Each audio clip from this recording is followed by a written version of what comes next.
أنا أتمنى على قناتكم العزيزة الكريمة أن لا تذهب بشريط الأخبار المعروض حاليا شهود عيان مراسل التغيير، وتصف عملية كل ما يقوم به الجيش العراقي على أنه عملية إبادة قصف مدفعي. وهل أخبار القناة العراقية القناة العراقية هي يعني حقيقة؟ يا عزيزي أنا ما أريد أحاجزك، أنت تمثل الجانب الحكومي وجانب الدولة اللي جنابكم عارضيه.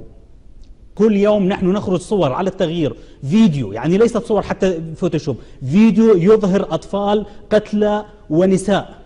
طيب أنا أنتظر حيدر العبادي وأنتظر حضرتك يعني بعد 2 أو 3 سنوات كما تقول القوات الأمريكية لإنهاء داعش؟ بس على كيفك بالتعبير، بلا حضرتك وبلا حيدر العبادي، شوية على كيفك أخي العزيز. نحن ما فهمتك سيد الآلوسي. من قال لك نحن سعداء؟ تفضل. أنت تقول كلام غير دقيق وتريد أن تسوق عدم الدقة أو معلومة. أنا أقول لمشاهدي التغيير كل يوم عفوا يعني حدثت مغالطات كثيرة وصلت إلى أنه يعني احنا في قناة التغيير نعزل كل يوم نطلع فيديوهات. سيد الآلوسي فيديو لا طلع فيديو. ايش بدري أخي العزيز على كيفك؟ انت منين جاي؟ أنا منين جاي؟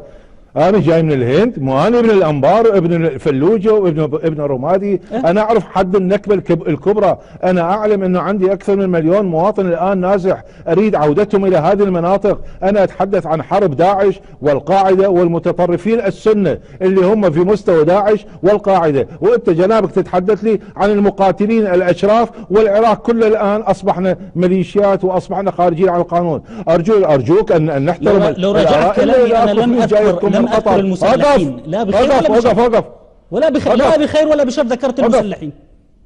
لم أذكر المسلحين بخير أو شر يا سيدي. لا تتحول علي. أنتم تدعمون هذا التوجه. تفضل. والله للأسف أنا حضرت في مثل هذه القناة وأنتم لا تصلحون أن تتحدثون باسم العراق أسفا.